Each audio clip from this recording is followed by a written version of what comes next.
Ularimiz bizga ta'lim sohasida va hayotiy o'zlarining kechirgan ko'nikmalaridan tavsiyalarni berib borishadi. Xususan, shular jumlasidan Aziz opa Aminova fakultet talabalari o'rtasida juda ko'p yaxshi tadbirlarni tashkillashtiradilar.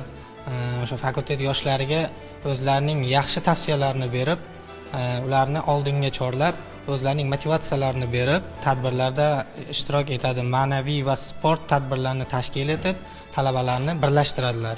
Umuman olganda Aziz opaning mas'uliyatliligi, tartibli va intizom asosida ish ko'rishlari biz talabalarga juda ham o'rnak bo'ladi va biz ulardan shu xususiyatlarni o'rganamiz va hayotimizda ham ushbu prinsiplar asosida faoliyatimizni yuritamiz.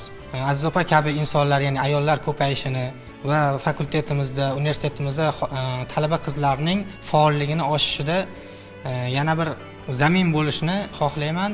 Biz Aziz opani jamoamiz bilan juda yaxshi ko'ramiz va u kishini